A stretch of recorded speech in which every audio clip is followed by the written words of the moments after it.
Hi all, मैं हूं दीक्षा और इस वीडियो में हम समझेंगे कि कैसे एविडेंसेस के ऊपर कोर्ट रीजनिंग अप्लाई करती है स्पेसिफिकली इन क्रिमिनल केसेस, क्योंकि एक एक मिनट डिटेल्स हमारे लिए बहुत ज़रूरी होता है। वहीं से एविडेंस की वीकनेस और स्ट्रेंथ हम फाइंड आउट करते हैं। तो इस वीडियो में हम राजेंद्र सिंह वर्सेस उत्तरांचल के इस केस को एनालाइज करेंगे। ये केस पुराना नहीं है, एक्चुअल में क्राइम हुआ था 2000 में एंड 2013 में सुप्रीम कोर्ट में अपील फाइल की गई थी और 2025 यानी कि अभी 7 अक्टूबर को ये जजमेंट पास हुआ है। राइटिंग में मत जाना क्योंकि ये वीडियो मैं फ़ोन पर रिकॉर्ड कर रही हूँ तो बड़ा बड़ा शो हो रहा है। सो दैट्स वाई लिसनिंग पर ध्यान देना और जो पैराग्राफ टारगेट किया जा रहा है उस पैराग्राफ को कंसीडर करना। और साथ में ये PDF आपको टेलीग्राम चैनल पे मिल जाएगी। इसमें मैंने जितने भी इम्पॉर्टेंट पॉइंट्स हैं उन सबको मार्क कर रखा है। करते बिना देरी किए सबसे पहले राजेंद्र सिंह वर्सेस उत्तरांचल के केस में 3 पर्सन थे जो सुप्रीम कोर्ट में अपील लेकर आए हैं, father, son and son in law. Actual में इनके अगेंस्ट में मर्डर का चार्ज लगा था, यानी कि पुष्पेंद्र सिंह का मर्डर का charge father, son and son in law के ऊपर लगा था। और मर्डर केस है तो ऑफ कोर्स मजिस्ट्रेट कॉम्पिटेंट नहीं है इस केस का ट्रायल चलाने के लिए, सो दैट ये मैटर डायरेक्टली सेशन कोर्ट में जाता है, यानी कि इसके ऊपर सेशन ट्रायल अप्लाई हुआ है एज पर CRPC में पढ़े होंगे ना, कई सारे नंबर ऑफ द ट्रायल्स आपने पढ़े थे, तो इसमें सेशन ट्रायल वाला जो प्रोसीजर है वो इस केस में अप्लाई हुआ है। तो सेशन कोर्ट ने यानी कि ट्रायल कोर्ट ने इन तीनों एक्यूज को एक्विट कर दिया था, बट हाई कोर्ट ने इस एक्विटल को कन्वर्ट कर दिया इनटू कन्विक्शन में under section 302 IPC with life imprisonment और 10,000 का फाइन हर एक्यूज्ड के ऊपर। अब इस कन्विक्शन के अगेंस्ट में ये तीनों एक्यूज्ड जाते हैं बिफोर द सुप्रीम कोर्ट। इन्होंने एज एन अपील फाइल किया था जो कि 2013, जिसका डिसीजन हम पढ़ने जा रहे हैं। तो सबसे पहले इस केस के फैक्ट्स पता होंगे तभी आपको मिनट डिटेल्स पता चलेंगे, तभी आपको एविडेंसेस की रीजनिंग समझ आएंगी। तो सबसे पहले जो प्रोसिक्यूशन की स्टोरी होती है वो किस में होगी? FIR में होगी, क्योंकि चीफ एग्जामिनेशन, क्रॉस एग्जामिनेशन ये पार्ट एविडेंस का है, वो आगे कंसीडर करेंगे। सबसे पहले FIR में क्या कहा गया था, यानी कि प्रोसिक्यूशन ने क्या स्टोरी अपनी बताई है। प्रोसिक्यूशन की स्टोरी आपको 4, 5, 6 पैराग्राफ में मिल जाएगी कम्प्लीटली, लेकिन यहाँ पर मैं आपको वर्ड टू वर्ड नहीं, सिर्फ गो थ्रू करोगे, ठीक है। तो इसको आप खुद से डाउनलोड करके पढ़ सकते हो। प्रोसिक्यूशन की स्टोरी क्या है? 3 जून 2000 की मॉर्निंग को अपीले नंबर 1 राजेंद्र सिंह, अपीले नंबर 2 भूपेंद्र सिंह, ये दोनों started digging the field of दिलेर सिंह। अपना फील्ड नहीं, दिलेर सिंह के फील्ड में ये खुदाई करने लग गए। दिलेर सिंह कौन है? डिसीज्ड का फादर है। ये खुदाई करने लग जाते हैं। अब इस एक्ट के कारण इनके बीच में डिस्प्यूट हो जाता है और ये मैटर यहीं के ख़त्म। सिर्फ इतना हुआ था। लेकिन फिर सेम डे 1:30 बजे की बात है कि डिसीज्ड पुष्पेंद्र सिंह एक जोगिथा डाइवर्जन पर बैठा था। एक एरिया है, एक पॉइंट है जहाँ पर वो बैठा था, यानी कि जिस पर्सन के खेत की खुदाई हो रही थी, दिलेर सिंह के खेत की खुदाई हो रही थी, उसका बेटा जोगिथा डाइवर्जन पर बैठा हुआ था। दिलेर सिंह कक्का सिंह के मील पर जा रहा था, उसने तब देखा कि मेरा बेटा बैठा हुआ है। लेकिन जब वो रिटर्न आ रहा था कक्का सिंह के मील से, वो आ रहा था भूपेंद्र सिंह के साथ। तो इन दोनों ने ये देखा कि अपीलेंट बाइक पर आ रहे हैं, जिसको कौन चला रहा था? अपीले नंबर 3 चला रहा था। और इन्होंने अपने व्हीकल को पार्क किया और डिसीज्ड को थोड़ा थ्रेट करने लगे और डिसीज्ड भागने लग जाता है, जिसके पीछे पीछे एक्यूज्ड भी भागते तीनों, जिनके हाथ में वेपन्स थे, ठीक है। इन्होंने देखा, ये सारे कीवर्ड्स, ये सारे पॉइंट्स दिमाग में रखना। तो डिसीज्ड खेतों की तरफ भागने लगा, अलार्म लगाता जा रहा था, यानी कि पुकारता जा रहा था, बचाओ मुझे, बचाओ मुझे। और इन सारे इवेंट का विटनेस है दिलेर सिंह, यानी कि फादर, भूपेंद्र सिंह, फादर जिसके संग आया था कक्का सिंह के मील से, एंड बाकी के अदर पर्सन जिसमें ज्वाला सिंह है। ये 3 पर्सन है जो कि ये तीनों के तीनों एक्यूज्ड के पीछे पीछे भागने लग जाता है, यानी कि आगे भाग रहा है डिसीज्ड यानी कि भूपेंद्र सिंह, उसके पीछे तीनों एक्यूज्ड के पीछे ये सारे विटनेसेस इंक्लूडिंग फादर के साथ में, ये सब भागने शुरू जाते हैं डिसीज्ड की जान बचाने के लिए। डिसीज्ड अपनी जान बचाने के लिए एक मुख्तियार सिंह के घर में एंट्री कर जाता है। इसके पीछे पीछे जो अपीलेंट है वो भी घर में एंट्री कर जाते हैं और उसके ऊपर अटैक शुरू कर देते हैं, जिसके कारण वो ऑन द स्पॉट उसकी डेथ हो जाती है। सो इसमें फिर ये FIR, इसके बाद जो डिसीज्ड का फादर है वो तुरंत से बस FIR करा देता है।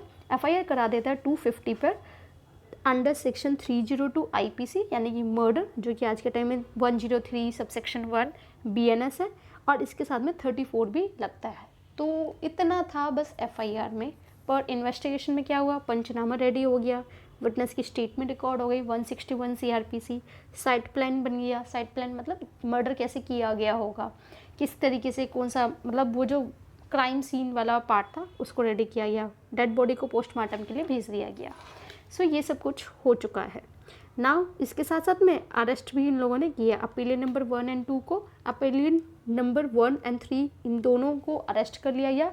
साथ में इनकी थ्रू बताई गई स्टेटमेंट के थ्रू, इन्होंने जो स्टेटमेंट बताई, इन्होंने जो प्लेस बताया कि वेपन हमने वहाँ छुपाया, उस डिस्क्लोजर के हिसाब से इन्होंने वेपन्स को भी रिकवर कर लिया, यानी कि section 27 Indian evidence act.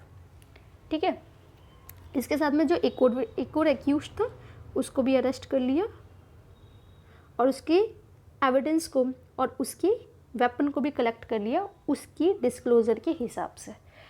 Investigation के बाद चार्जशीट फाइल हो जाती है 14 तारीख को, जिसमें सेक्शन 302 और 34 ये दोनों लगाए जाते हैं, कॉमन इंटेंशन। तो यहाँ तक का पार्ट FIR हो गई, इन्वेस्टिगेशन हो गया, दोनों मैटर कंप्लीट हो गए, कोई दिक्कत नहीं है। नाउ अब हम चलते हैं सबमिशन, आप खुद से पढ़ लेना। सबमिशन मैंने हाईलाइट कर रखी है कि क्या दोनों पार्टी के एडवोकेट ने सबमिट किया है। हम डायरेक्ट रीजनिंग पर चल रहे हैं, क्योंकि अगर सबमिशन पे भी गए तो काफ़ी लंबा हो जाएगा वीडियो। तो कोर्ट की सबमिशन हमारी स्टार्ट हो जाती है यहाँ से, मैंने मार्क कर रखा है। कोर्ट की रीजनिंग यहाँ से स्टार्ट हो रही है कि उसने क्या एडमिट किया, क्या एडमिट नहीं किया। तो सबसे पहले इन्होंने ये तो देख लिया कि इस पॉइंट पर तो कोई डिस्प्यूट नहीं है, जो मॉर्निंग वाला सीन हुआ था, ठीक है, उस पर कोई डिस्प्यूट नहीं है। लेकिन मॉर्निंग वाले सीन के कारण ये सफिशिएंट नहीं है कि अपीलेंट ही एक्यूज्ड हो, यानी कि अपीलेंट ने ही मर्डर किया हो। सिर्फ सुबह की लड़ाई के कारण ज़रूरी थोड़ी ना है कि दोपहर में जो किया है उसी ने किया है। तो इसलिए प्राइमरी इशू ये हुआ, यानी कि पहला क्वेश्चन यही राइज हो रहा था कि whether the appellant are the real person who chased the deceased and killed him, यानी कि क्वेश्चन आ रहा है कि अपीलेंट वही रियल पर्सन है जिन्होंने डिसीज्ड का पीछा किया, उसको मार दिया, ये क्वेश्चन आया। तो अब इस केस में सबसे इम्पॉर्टेंट और प्राइमरी एविडेंस वो थी, यानी प्राइमरी एविडेंस वो लेडी है जिसके घर में ये घुसे थे, मुख्तियार सिंह के घर में घुसे थे। मुख्तियार सिंह के घर में मुख्तियार सिंह नहीं था, उसकी वाइफ थी, यानी कि लेडी ऑनर थी, जिसका नाम है अमरजीत कौर। वही एक प्राइम विटनेस है इस केस में। इस विटनेस ने क्या अपनी स्टेटमेंट दी, इस विटनेस का नंबर ध्यान रखना, PW7, प्रोसिक्यूशन विटनेस 7। तो इसने अपनी स्टेटमेंट दी है कि 3 एक्यूज्ड पर्सन ने लड़के को मारा है उसके घर में। उन लोगों ने एंट्री करी थी विद वेपन्स। लेडी ने ट्राई किया था उसको बचाने के लिए, बचाने की प्रोसेस में उसके कपड़ों पर भी, यानी कि उसके कुर्ते पर भी ब्लड स्टेन लग गए हैं, और विक्टिम पर जैसे ही अटैक हुआ वो दीवान पर गिर गया। लेकिन nobody inflicted any injury after the victim fell on the दीवान। दीवान पर जब वो गिर गया अटैक के बाद में, जब उसकी डेथ हो गई, उसके बाद किसी ने भी उसको और इंजरी नहीं दी।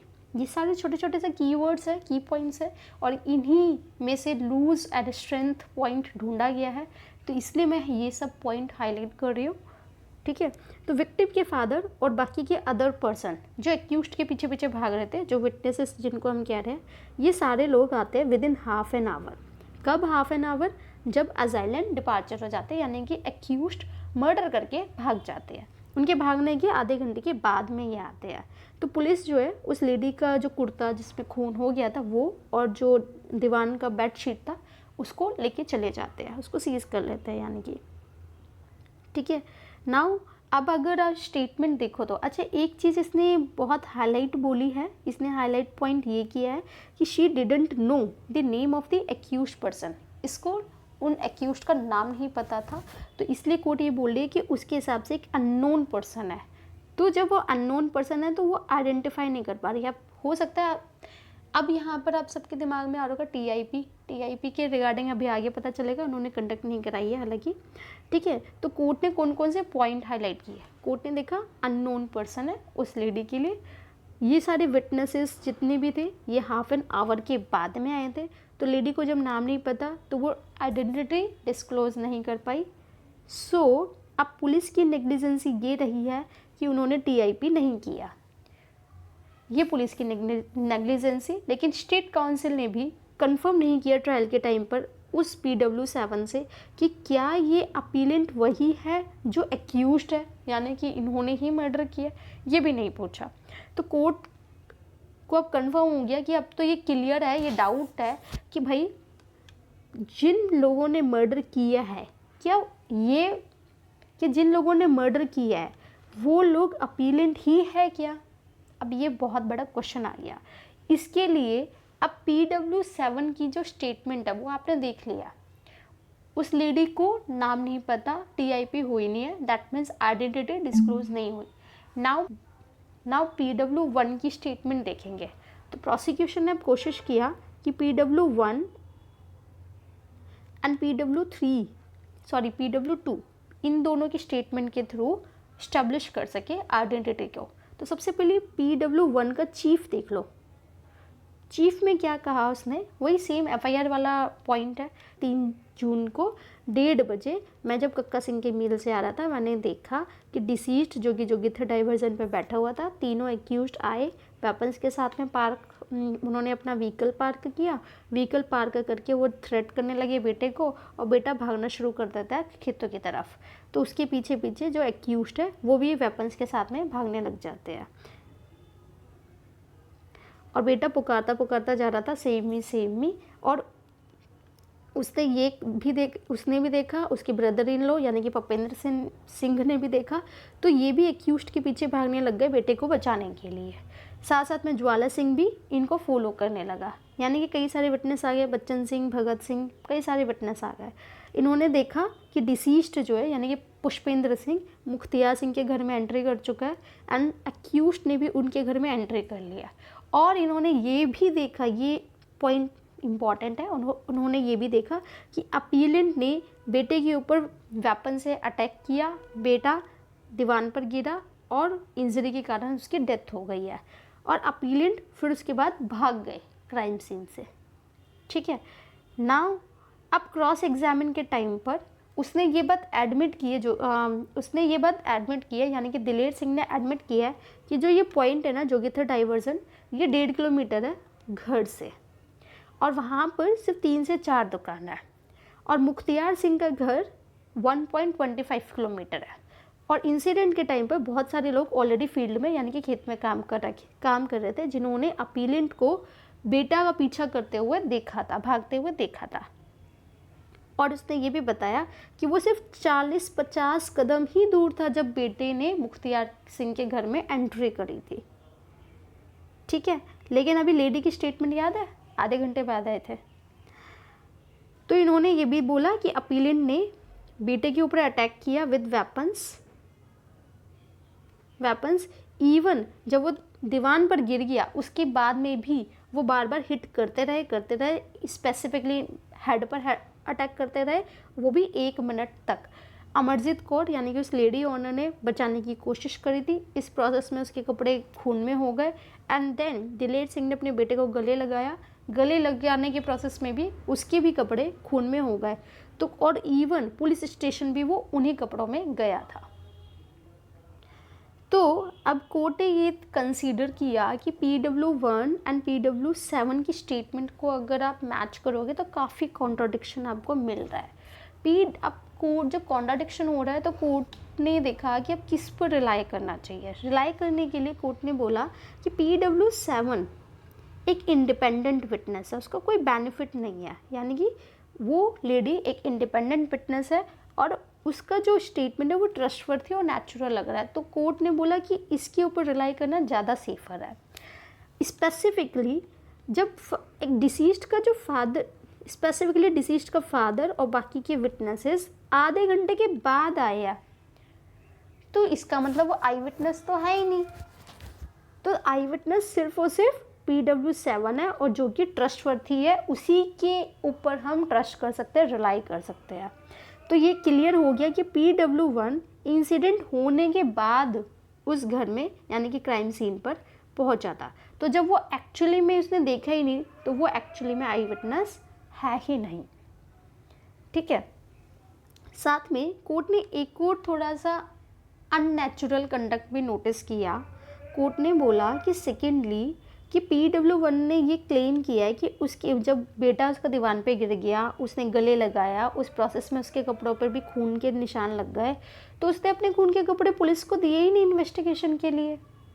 इवन उसने ये बात बोल दी कि मैंने तो कपड़े वॉश कर लिए, दोबारा पहन लिए। तो कोर्ट को ये बहुत अननेचुरल बिहेवियर लगा। तो ये भी एक पॉइंट कोर्ट ने हाईलाइट किया। ठीक है। तो इसके साथ में अब PW2 बचा, ज्वाला सिंह। तो PW7 उसकी आइडेंटिटी वो नहीं स्टैब्लिश कर पा रही है, नाम नहीं पता, TIP नहीं किया। PW1 जब तुमने क्राइम सीन देखा ही नहीं है तो तुम आई विटनेस कैसे हो सकते हो। सेम अब ज्वाला सिंह के साथ भी ये लोग यही सेम कर रहे हैं कि ज्वाला सिंह ने स्टेटमेंट क्या दिया कि he was 60-70 steps behind PW1, यानी कि ये जो दिलेर सिंह है फादर, उसके भी 60-70 स्टेप पीछे था। तो जब PW1 ही आई विटनेस नहीं है तो ज्वाला सिंह कैसे आई विटनेस होगा। तो ये भी हट गया। तो नाउ अब इन्होंने बोला कि ठीक है, विटनेस तो कोई भी नहीं है। तो कोर्ट ने ये डिसाइड किया कि कोई भी इंडिपेंडेंट विटनेस नहीं है जो आइडेंटिटी को स्टैब्लिश कर सके।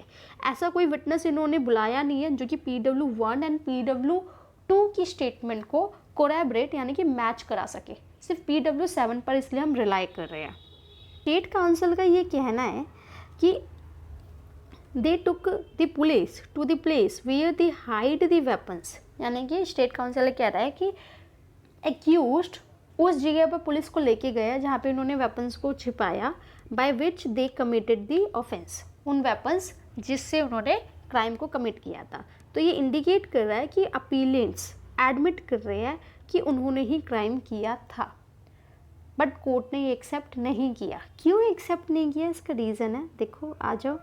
कोर्ट ने बोला क्योंकि कोर्ट अब यहाँ पे कह रही है कि अब हमें ये क्वेश्चन फाइंड आउट करना पड़ेगा कि जो एविडेंस की रिकवरी है क्या वो इतना इनफ है कि वो आइडेंटिटी को स्टैब्लिश कर सके।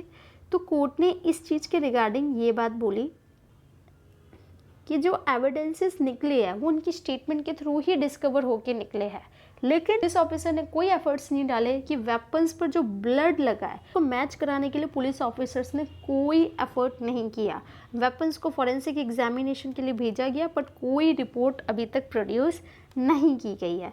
तो ये एक पॉइंट हो गया। साथ में कोर्ट ने 25, 26 एंड 27 यहाँ पर उसको अट्रैक्ट करवाया। कैसे कि कोर्ट ने बोला कि 25 एंड 26 को अगर आप ध्यान से पढ़ते हो तो उसके हिसाब से ये है कि no confession made to a police officer और any person while in custody of the police shall be admissible against a person accused of any offence, यानी कि एक्यूज्ड अगर पुलिस ऑफिसर के सामने कोई भी कन्फेशन करता है उसको तो एडमिसिबल माना ही नहीं जाता ना उस पर्सन के अगेंस्ट में। 25 एंड 26 में इतना है, लेकिन 27 जो कि एक एक्सेप्शन है वो ये बात बोलता है कि वो इन्फॉर्मेशन जो एक्यूज्ड से मिली है जब एक्यूज्ड पुलिस कस्टडी में था, चाहे वो कन्फेशन के नेचर में हो चाहे वो अदरवाइज किसी और नेचर में हो, एक मिनट, चाहे वो किसी और नेचर में हो, लेकिन वहाँ पर जो पॉइंट आ रहा है, वो जो फैक्ट आ रहा है, वो फैक्ट किसी डिस्कवरी को लेकर है। तो जो फैक्ट डिस्कवरी को लेकर है सिर्फ उतना ही पार्ट एडमिसिबल होगा, यानी कि रेस्ट ऑफ द पार्ट हम एडमिसिबल नहीं करेंगे। इसके लिए कोर्ट ने एक रेफरेंस दिया है, ये देखो, पहले रेफरेंस पर आ जाओ देन ऊपर चलते हैं। एक मिनट,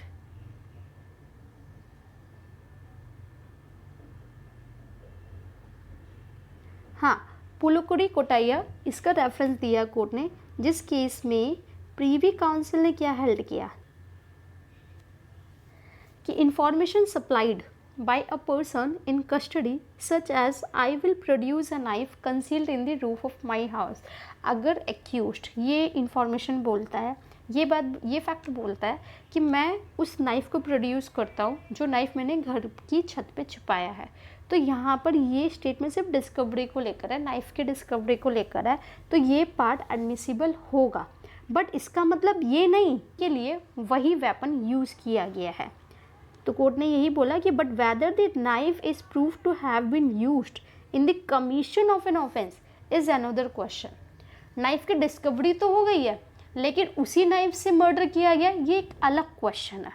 लेकिन अगर इंफॉर्मेशन इस बात को फॉलो कर रही है कि विद विच आई स्टेप्ड ए, यानी कि जिस नाइफ से मैंने मर्डर किया है ए का, वो नाइफ मैंने छत पे छुपा रखा है, मैं वो प्रोड्यूस कर सकता हूँ। अगर वो ये बात बोलता है तब क्या करोगे? तो क्या एडमिसिबल होगा? नहीं।